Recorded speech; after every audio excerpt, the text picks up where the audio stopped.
সম্মানিত দর্শক, আমেরিকা এবং ইরানের যে যুদ্ধ, সেই যুদ্ধে আমেরিকার শোচনীয় পরাজয় ঘটেছে। এটি নজিরবিহীন পরাজয়। এবং আশ্চর্য একটা ব্যাপার হলো যে গত ১০০ বছর ধরে পৃথিবীর মানচিত্রে আমেরিকা এবং ইউরোপ যুগপৎভাবে যে যুদ্ধ তারা পরিচালনা করে আসছিল। যখন ইউরোপের কোনো একটি রাষ্ট্র অনাহতভাবে কোনো যুদ্ধ করেছে, সেটা ফকল্যান্ড যুদ্ধ বলেন কিংবা অন্য কোনো যুদ্ধ বলেন, সঙ্গে সঙ্গে অন্য রাষ্ট্রগুলো একেবারে কাক্কা হওয়া করে সেখানে তারা যোগদান করেছে। একইভাবে যত অন্যায্য যুদ্ধ, সেটা ভিয়েতনাম যুদ্ধ হোক কিংবা সেটা আফগান যুদ্ধ হোক কিংবা সেটা ইরাক যুদ্ধ হোক কিংবা সেটা লিবিয়ার যুদ্ধ হোক কিংবা সর্বশেষ ভেনেজুয়েলার কুকর্ম হোক, আমেরিকা যা কিছু করেছে সঙ্গে সঙ্গে ইউরোপ, যেটিকে আমরা ইউরোপীয় ইউনিয়ন বলি, তারা তাদের যে সকল তাবেদার রাষ্ট্র রয়েছে যেমন জাপান, অস্ট্রেলিয়া, কানাডা, সঙ্গে সঙ্গে টাকা দিয়েছে, সৈন্য দিয়েছে আর সমর্থন দিয়েছে। এই প্রথম আমেরিকা একটা যুদ্ধ করতে গিয়ে বন্ধুহীন হয়ে পড়েছে, একাকী হয়ে পড়েছে। ইউরোপ এবং অন্যান্য দেশে যে সকল আমেরিকার তাবেদার রাষ্ট্র রয়েছে, তারা কেউ এই যুদ্ধে, ইরানের সঙ্গে যে যুদ্ধ, সেই যুদ্ধে তারা অংশগ্রহণ করেনি, টাকা দেয়নি, পয়সা দেয়নি, অস্ত্র দেয়নি, সৈন্য দেয়নি। এমনকি অনেকে আগ বাড়িয়ে ট্রাম্পের সমালোচনা করেছেন, ট্রাম্পকে যাকে বলা হয় উন্মাদ বলেছেন এবং এই যুদ্ধকে অপ্রয়োজনীয় যুদ্ধ বলেছেন। ফলে এই যুদ্ধ শুরু করার পর থেকে বন্ধুহীন আমেরিকা নৈতিকভাবে সম্পূর্ণভাবে ভেঙে পড়েছে। আরেকটি পরাজয়ের এখানে বিশেষ বৈশিষ্ট্য রয়েছে।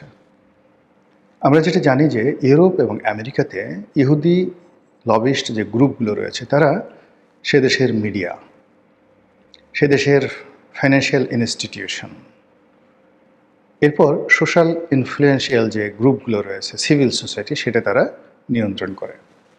আপনি রুপার্ট মারডকের কথা চিন্তা করেন, ফেসবুক, টুইটার বা এক্স হ্যান্ডেল, গুগল, এরপরে ব্যাংক অফ আমেরিকা,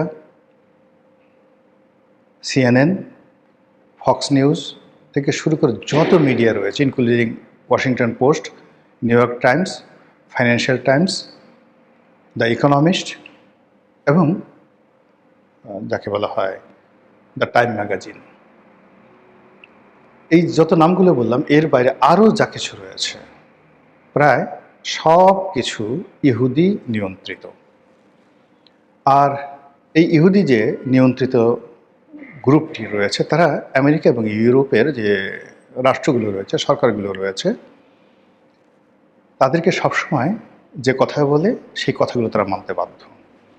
আর এই লবিস্ট গ্রুপটি তাদের যে রাষ্ট্র, ইসরায়েল রাষ্ট্র, সেই ইসরায়েল রাষ্ট্রকে শক্তিশালী করা, ইসরায়েল রাষ্ট্রের পক্ষে আমেরিকা এবং ইউরোপকে দাঁড় করাতে বাধ্য করা এবং ইসরায়েল রাষ্ট্রের সাথে সংঘাত যারা করতে চায়, এনি কান্ট্রি, তাদেরকে জলে স্থলে অন্তরীকে শেষ করে দেওয়ার জন্য যত টাকা দরকার তারা নিজেরা দেয়, ইউরোপ এবং আমেরিকা রাষ্ট্রগুলোকে দিয়ে তারা দেওয়ায় এবং জনমত তৈরি করে পত্রপত্রিকা, মিডিয়ার মাধ্যমে। এর ফলে কি হলো, গাজাতে মানবতা বিরোধী অপরাধ হয়েছে। ফিলিস্তিনের সঙ্গে সেই 60-এর দশক থেকে তাদের সঙ্গে যতদিন ইয়াসির আরাফাত জীবিত ছিলেন যে যুদ্ধ হয়েছে, কেউ টু শব্দ করেনি। 3টি যুদ্ধ হয়েছে, আরব ইসরায়েল যুদ্ধ হয়েছে। তারা গোলান হাইট মানে গোলান মালভূমি, তারা মিশরের একটা বিরাট অংশ, সিরিয়ার একটা বিরাট অংশ, পশ্চিম তীর, গাজা, জেরিকো, পুরো এলাকা দখল করে নিয়ে গেছে। তারা একের পর এক উপর্যুপরি হামলা চালিয়েছে ইয়ামেনে। সারা পৃথিবী নীরব ছিল। তাদের লবিস্ট গ্রুপের কারণে সবাই মনে করেছে এটা এরকম একটা যুদ্ধ, এই কাজ করার অধিকার ইসরায়েলের আছে। আর ইসরায়েলকে শুধু এই যে অধিকার আছে এই কথা বলে না, ইউরোপ আমেরিকা তাদের সর্বাধুনিক প্রযুক্তি, যুদ্ধবিমান, কামান, রাডার সিস্টেম থেকে শুরু করে যা কিছু আছে অকাতরে দিয়ে গেছে। এইবার প্রথম ইসরায়েলের অভ্যন্তরের যে ইহুদি গ্রুপ, তারা আমেরিকার যে ধর্মীয় গ্রুপ, বিশেষ করে যে ক্যাথলিক খ্রিস্টান, তারা সবাই এই যুদ্ধের বিরোধিতা করেছে। খোদ ইসরায়েলে এবং ইসরায়েলের পার্লামেন্টের মধ্যে নেতানিয়াহু বিরোধী যে তৎপরতা চলেছে, তেল আবিব, এরপর হাইফা, এ সকল বড় বড় শহরগুলোতে যেভাবে হাজার হাজার সাধারণ জনগণ রাস্তায় নেমে এই যুদ্ধের বিরোধিতা করেছে, তখনই আসলে আমেরিকার পরাজয় কনফার্ম হয়ে গেছে। খোদ আমেরিকাতে লক্ষ লক্ষ মানুষ বিভিন্ন শহরে, এমন কোনো বড় শহর নাই যে শহরে এই যুদ্ধবিরোধী মিছিল হয়নি। শুধু কি তাই, তারা ডোনাল্ড ট্রাম্পকে বলেছে এটা একটা পাগল, এটা একটা উন্মাদ, এই পাগল আমাদের পুরো আমেরিকা জাতিকে শেষ করে দিচ্ছে, এই যুদ্ধ বন্ধ তো হবেই, তার সঙ্গে সঙ্গে এই পাগল যেন রাষ্ট্র ক্ষমতা না থাকতে পারে, এজন্য তার বিরুদ্ধে সেই ইমপিচমেন্টের যে বিল সেটি আনা হবে। অনেকে বলার চেষ্টা করছে যে আইসিসিতে তার বিচার হবে, যুদ্ধ অপরাধীদের যে বিচার হয়, ওয়ার ক্রাইমস, এই বিচার হবে। এবং এটা শোনার পর পাগল বলেছে, অর্থাৎ ডোনাল্ড ট্রাম্প বলেছে যে এই ধরনের বিচারে আমি ভীত সন্ত্রস্ত নেই, বুঝেন পরিস্থিতি কোথায় চলে গেছে। যেভাবে কার্টুন তৈরি করা হয়েছে, যেভাবে মার্কিন সেনাবাহিনীতে বিদ্রোহ হয়েছে, নজিরবিহীন।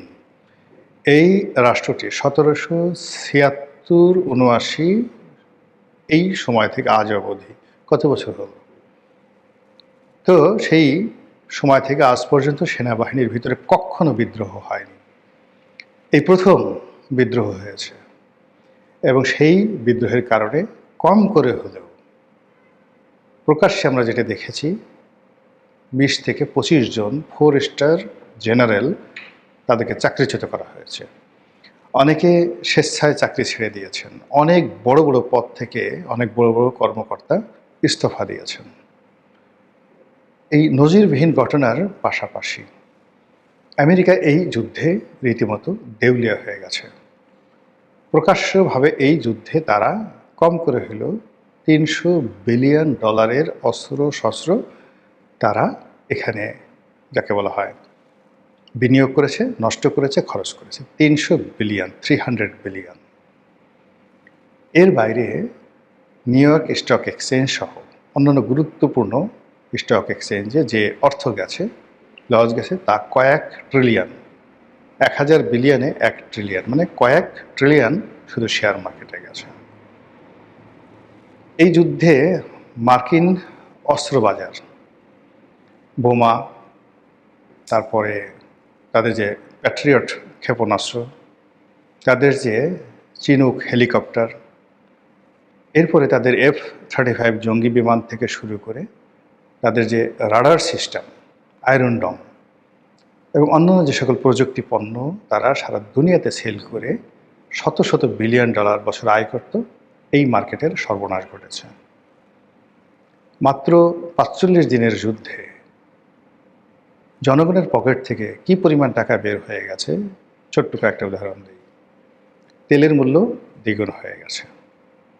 তাহলে আমেরিকার যে জনগণ, তাদের যে কনজিউম, সেটা তেল বলেন, খাবার বলেন, অন্য যে কোনো পণ্য বলেন, এমনকি তারা যে মাছ মাংস যে জিনিসগুলো খায়, ক্ষেত্র বিশেষে কোনোটির দাম দ্বিগুণ, কোনোটির দাম 3 গুণ হয়ে গেছে কয়েকদিনে।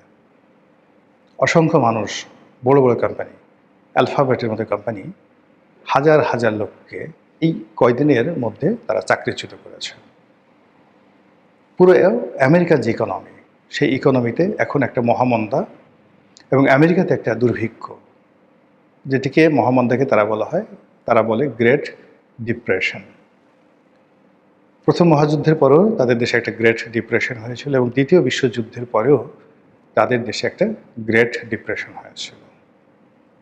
এবং এই দেশটিতে অনেকগুলো শহরে, যেমন গ্রেট ফায়ার, মহা আগুন নিউ ইয়র্কে হয়েছে, ইরান যুদ্ধে আমেরিকার পরাজয়, ছারখার হয়ে গেছে। আবার বেশ কয়েকবার মহামন্দার কবলে তারা পড়েছে বিভিন্ন সময়টিতে।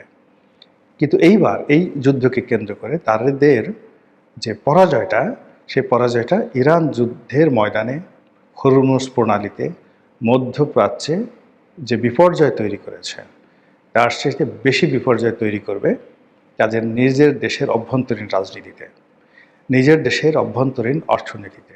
তাদের যে ডলার সিস্টেমে যে বিশ্বাস ছিল মানুষের, সেই বিশ্বাস তছনছ হয়ে যাবে এবং ডলারের যে প্রাধান্য, এই প্রাধান্য থাকবে না, এবং এখানে চীনের যে মুদ্রা ইউয়ান, সেই ইউয়ানের যে গুরুত্ব এটি বেড়ে যাবে।